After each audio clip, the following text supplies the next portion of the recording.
Presiden Prabowo Subianto layak kita juluki sebagai presiden omon-omon. Presiden Prabowo Subianto layak kita juluki sebagai presiden pembohong. Dan Presiden Prabowo Subianto layak kita juluki sebagai presiden macan ompong.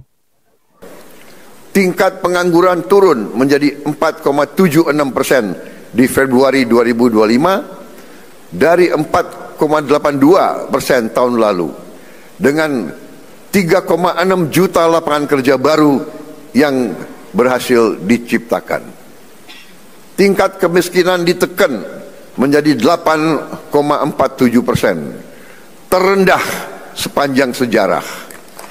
Pemerintah bekerja keras agar inflasi tetap rendah di kisaran 2,4%, sehingga menjaga daya beli rakyat, terutama masyarakat yang tidak mampu. Inilah bukti nyata, dengan kerja keras dan kesungguhan kita mampu memperjuangkan nasib jutaan rakyat Indonesia untuk hidup lebih sejahtera. Pembohong kau, pengkhianat kau, setan kau, iblis kau, monyet. Salve, Assalamualaikum warahmatullahi wabarakatuh. Salam Om Swastiastu, Namo Buddhaya. Salam kebajikan dan salam sejahtera untuk kita semua. Pemirsa sekalian, hari-hari belakangan ini kita disajikan dengan cuplikan-cuplikan pidato dari Bapak Presiden Prabowo Subianto. Tetapi sayang, itu hanyalah sebuah cuplikan pidato yang bisa menyejukkan hati kita, yang bisa menggembirakan hati kita, tetapi tidak dengan realitanya, tetapi tidak dengan aksi kerja nyatanya.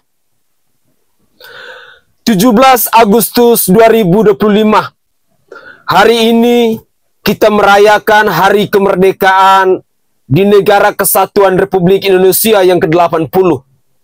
Tetapi dari lubuk hati yang paling dalam, saya secara pribadi harus mengatakan ini dengan benar. Saya secara pribadi harus mengatakan ini dengan jujur, bahwa kemerdekaan itu hanyalah milik dari para pejabat. Bahwa kemerdekaan itu hanyalah milik dari para penguasa. Bahwa kemerdekaan itu hanyalah milik dari mereka-mereka yang punya harta miliaran rupiah. Hari ini Indonesia merayakan kemerdekaan yang ke-80 tahun. Tetapi cuplikan pidato yang disampaikan oleh Bapak Presiden Prabowo Subianto sesungguhnya itu adalah cuplikan-cuplikan pidato yang berisi tentang kebohongan, yang berisi tentang kemunafikan, yang berisi tentang kezaliman, yang berisi tentang hal-hal yang sesungguhnya tidak direalisasikan dengan nyata di tengah masyarakat Indonesia hari ini. Fakta menunjukkan bahwa hari ini ada begitu banyak rakyat Indonesia yang mati karena kelaparan. Fakta menunjukkan bahwa hari ini program-program dari Presiden Prabowo Subianto dan Gibran Rakabuming Raka belum terrealisasi dengan baik.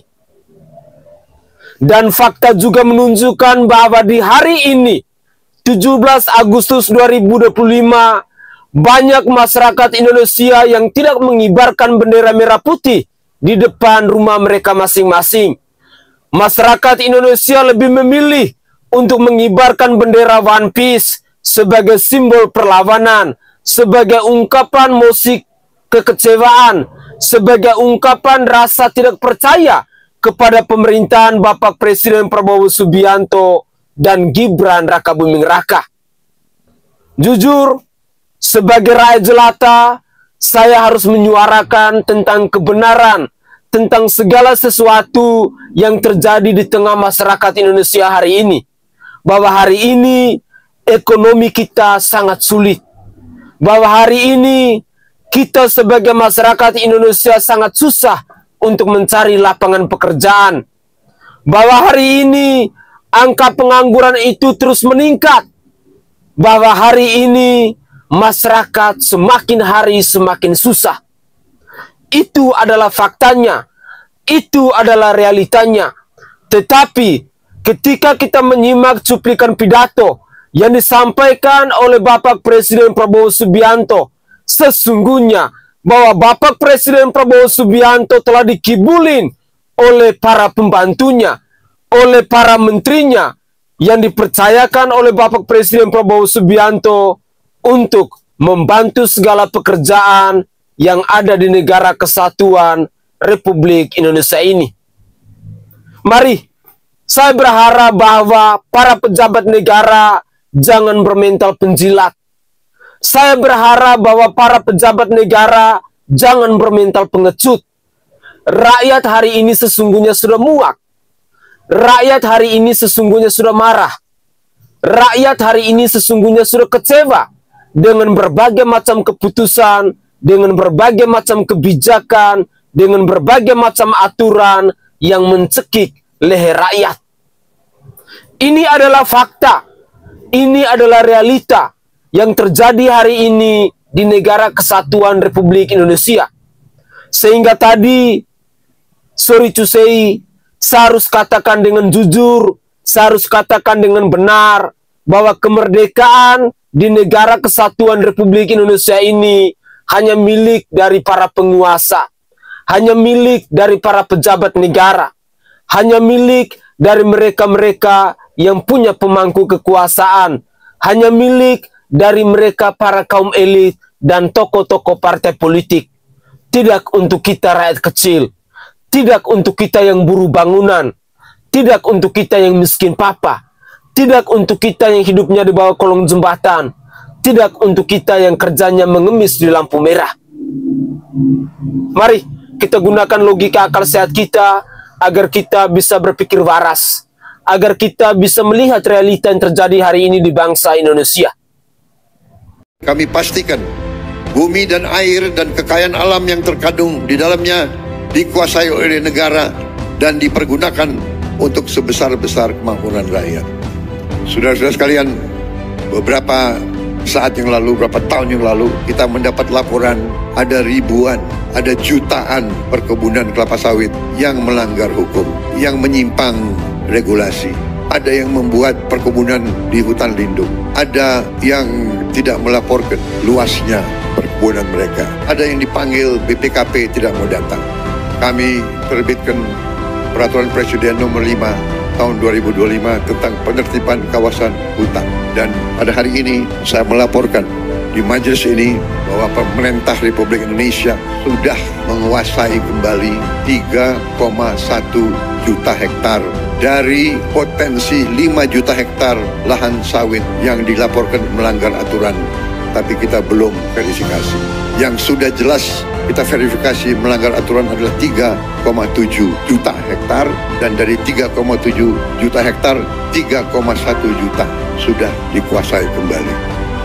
Ada tadi komen kawan juga, bang hati-hati bang, bla bla bla bla, nanti abang melanggar hukum segala macam. Jujur, aku udah gelap. Mau hukum apapun aku nggak peduli. Mau hukum apapun aku nggak peduli. Biar pemerintah tahu. Hukum apapun itu aku nggak peduli. Karena apa? Karena pemerintah dan penegak hukum yang merusak hukum.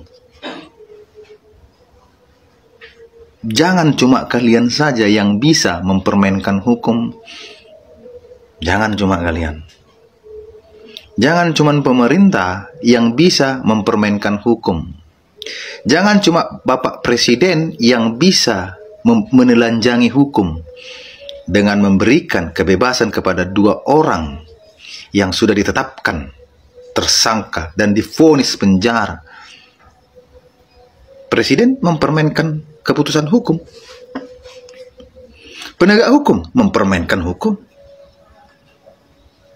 Lalu rakyat harus patuh kepada hukum. Anjinglah.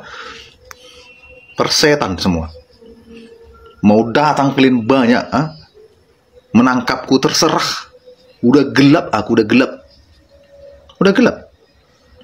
Mau datang kalian, ini salahmu, ini semua tai kucing. Tai kucing. Aku siap. Mau mati aku di tanahku, di depan rumahku, di depan pintuku, atau di kamarku sekalipun aku mati. Tidak peduli. Udah gelap. Jangan bicara hukum kepada rakyat yang sudah muak melihat penegak hukum. Jangan kalian pakai aturan negara untuk menginjak rakyat. Jangan kalian pakai undang-undang untuk menginjak rakyat, sementara kalian buat undang-undang untuk melindungi kalian para bajingan. Pemerintah dan DPR bajingan. Semua kebijakan-kebijakan kalian menjijikkan, menyakiti rakyat. Tiap hari kami harus melihat berita ketololan-ketololan menteri-menteri Kabinet Merah Putih. Setiap hari kami harus ada melihat aparat-aparat yang membunuh temannya sendiri, yang membunuh orang lain. Setiap hari harus kami lihat masyarakat menjerit-jerit mencari keadilan, disepak dari tanahnya, disepak dari rumahnya, mengatasnamakan ini milik negara. Lalu kami harus melihat pemerintah memikirkan bangsa lain. Bajingan. Lalu kami diam saja, hanya orang bodoh, hanya masyarakat yang bodoh diam saja melihat pemerintah seperti ini. Hanya masyarakat yang bodoh. Belajar dari Pati. Kabupaten Pati, belajar. Pemerintah harusnya belajar dari Kabupaten Pati. Itu masih terkontrol loh. Menurutku, ya, warga Pati masih terkontrol, masih menggunakan air mineral. Coba kalau mereka gunakan itu batu, bom molotov, segala macam. Chaos. Tapi itu tidak dipikirkan pemerintah dan aparat. Suka-suka kalian menginjak rakyat ini, suka-suka kalian menginjak rakyat ini. Kalian pikir rakyat nggak bisa melawan? Kalian pikir rakyat nggak punya power? Kalian pikir rakyat nggak bisa gila? Bisa. Belajar dari Aceh, belajar dari Papua. Kenapa Aceh memberontak? Kenapa? Kenapa? Karena ketidakadilan. Menjijikkan. Pemerintahan sekarang, Kabinet Merah Putih yang dipimpin oleh Bapak Presiden Prabowo Subianto, menjijikkan. Menteri Sri Mulyani setiap bicara gak pernah yang membahagiakan rakyat. Selalu defisit. Kita harus memajaki ini, kita harus memajaki ini. Buang saja gelar mastermu itu atau apamu itu. Kalau cuma itu nggak perlu tamatan SMP untuk menaikin pajak semua. Lalu Bapak Prabowo berpidato membaca prompter, manis-manis pidatonya. Tapi faktanya di lapangan berbanding terbalik, 720 derajat terbalik, bukan 360 lagi, 720 derajat. Sri Mulyani mengatakan defisit. Bapak Prabowo mengatakan berhasil menyelamatkan uang negara 300 triliun. Yang nggak adanya grup WA kalian, tidak ada. Tidak koordinasi kalian. Setiap bicara menteri-menteri menyakitkan. Menginjak rakyat, menghina rakyat. Itu menteri siapa itu? Yang jangan biasakan rakyat mengemis. Pemerintah yang mengemis kepada rakyat melalui pajak. Nggak peduli aku. Mau mati aku hari ini, mau mati malam ini, nggak peduli aku. Sempurna buat kalian kematianku. Nggak peduli aku. Mau undang-undang apa, nggak peduli aku. Kalian yang merusak undang-undang. Kalian yang mengotak-atik undang-undang. Ketika rakyat meminta undang-undang perampasan aset koruptor disahkan, kalian tidak pernah mengesahkan. Tapi ada 2 koruptor yang divonis penjara, presiden langsung cepat menyelamatkannya. Negara apa ini? Pemerintah yang saya pimpin berjanji di hadapan majelis ini, kami akan terus melaksanakan efisiensi sehingga defisit ini kita ingin tekankan sekecil mungkin. Dan adalah harapan saya, adalah cita-cita saya untuk suatu saat, apakah dalam 2027 atau 2008, saya ingin berdiri di depan majelis ini, di podium ini, untuk menyampaikan bahwa kita berhasil punya APBN yang tidak ada defisitnya sama sekali. Beginilah momen ketika anggota DPR berjoget dalam sidang dan diketahui bahwa gaji DPR itu saat ini tembus 100 juta rupiah per bulan, yang artinya sekitar 3 juta rupiah per harinya. Video ini membuat banyak netizen menjadi geram, seolah-olah mereka tertawa riang merayakan hari kemerdekaan dan kenaikan gaji di tengah huru-hara masyarakat. Beberapa waktu lalu ada rapat tahunan yang diadakan oleh anggota DPR RI dan pada saat itu dipimpin oleh Puan Maharani. Diketahui ada momen di mana anggota DPR berjoget bersama sambil tertawa riang dan video tersebut tersebar kemana-mana, teman-teman. Ada juga berita yang memperlihatkan bahwa gaji DPR itu ternyata tembus 100 juta rupiah per bulan. Ini DPR RI ya, bukan DPRD. Jadi diperkirakan sekitar 3 juta rupiah lebih per harinya. Hal ini akhirnya membuat netizen membandingkan dengan nasib guru honorer di Indonesia. Bahkan aksi joget tersebut membuat netizen sangat miris. Kenaikan gaji, pesta kemerdekaan, dan berjoget riang itu semua diikuti dengan berbagai macam permasalahan serta huru-hara di masyarakat pada saat ini, terkait dengan kenaikan pajak, kemiskinan, pengangguran, dan lain sebagainya. Gaji 100 juta rupiah dari DPR ini sebenarnya bukan gaji pokok, namun keseluruhan gaji, teman-teman. Yang artinya itu sudah termasuk tunjangan mereka setiap bulannya. Jadi jika ditotal jumlahnya itu 100 juta rupiah atau sekitar 3,3 juta rupiah per harinya.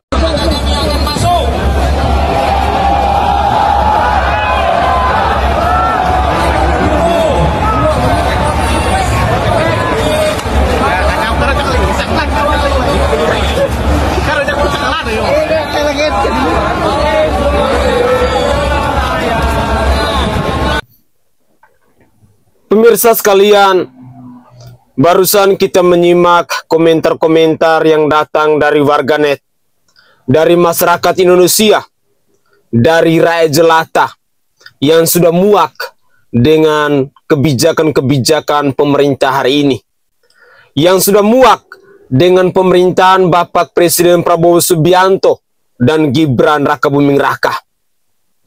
Adalah fakta yang tak terbantahkan bahwa kita masyarakat Indonesia setiap hari selalu disuguhkan dengan kebijakan-kebijakan tolol, dengan kebijakan-kebijakan bebal yang datang dari pejabat negara, yang datang dari para menteri yang membantu Bapak Presiden Prabowo Subianto dan Gibran Rakabuming Raka. Cuplikan-cuplikan video yang kita simak bersama-sama sesungguhnya itu adalah ungkapan rasa kekecewaan yang begitu dalam yang datang dari masyarakat Indonesia hari ini. Sesungguhnya itu adalah realita yang sebenar-benarnya terjadi di bangsa ini. Tetapi pemerintah hari ini seolah-olah tutup mata. Tetapi pemerintah hari ini seolah-olah selalu menyajikan tentang keberhasilan, selalu menyajikan tentang prestasi, selalu menyajikan tentang hal-hal untuk memajukan bangsa ini. Tetapi ternyata itu semua hanyalah sandiwara semata. Tetapi ternyata itu semua adalah kemunafikan yang disuguhkan oleh pemerintah kepada masyarakat Indonesia hari ini. Adalah sebuah kebenaran yang disampaikan oleh rakyat jelata tentang proses peradilan, tentang dunia penegakan hukum yang ada di bangsa ini. Adalah fakta yang tak terbantahkan pula bahwa penegakan hukum di bangsa ini hanya tajam kepada kita yang rakyat jelata, tetapi tumpul kepada mereka yang punya jabatan, kepada para penguasa dan pemerintah, kepada pejabat negara, kepada mereka yang punya harta miliaran rupiah. Itu adalah realitanya. Itu adalah fakta yang terjadi hari ini di bangsa ini. Tetapi seorang Presiden Prabowo yang adalah orang nomor satu di bangsa ini seolah-olah tidak tahu diri, seolah-olah tidak tahu malu, seolah-olah memang sudah dikibulin oleh para menterinya, sehingga apa yang disampaikan oleh Bapak Presiden Prabowo benar-benar jauh panggang dari api. Sungguh sangat memalukan dan sangat menjijikan ketika kita masyarakat Indonesia selalu dikibulin oleh para pejabat negara. Padahal para pejabat negara ini dinafkahi oleh rakyat. Para pejabat negara ini digaji oleh rakyat.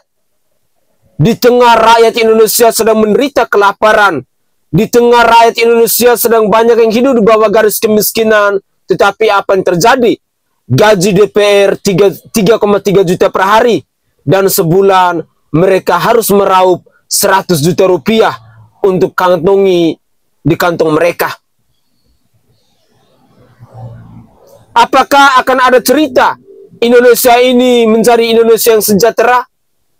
Apakah akan ada cerita bahwa bangsa ini akan tumbuh menjadi bangsa yang makmur? Omong kosong semua.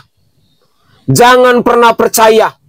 Selama pelaku-pelaku koruptor masih terus merajalela, selama pejabat-pejabat negara masih terus menindas rakyat, selama manusia-manusia bangsat, manusia-manusia bajingan, manusia-manusia penjilat masih terus merajalela di bangsa ini, maka kata kemakmuran, kata kesejahteraan, kata keadilan itu tidak akan pernah dirasakan oleh kita yang adalah rakyat jelata.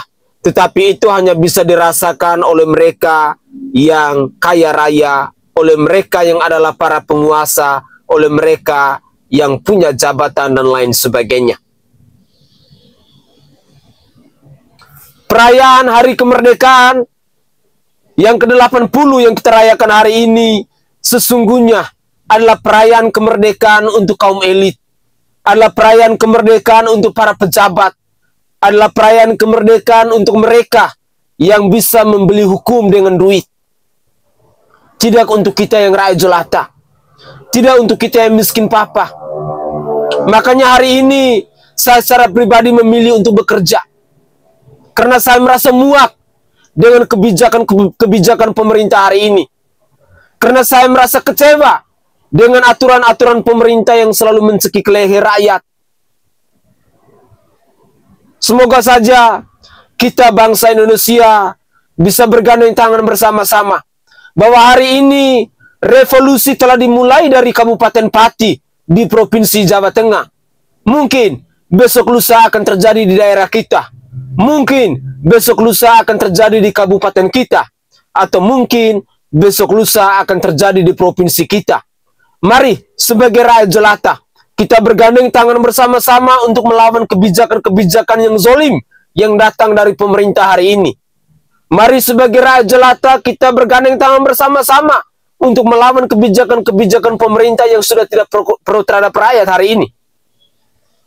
Semoga saja kita masyarakat Indonesia tetap bersatu padu, tetap bergandeng tangan untuk melawan kebijakan-kebijakan pemerintah yang selalu mencekik leher rakyat ini. Saya Sainai dari Provinsi Nusa Tenggara Timur. Saatnya kita yang rakyat jelata harus berani untuk bersuara. Salam hormat, salam NKRI, dan salam Pancasila untuk kita semua.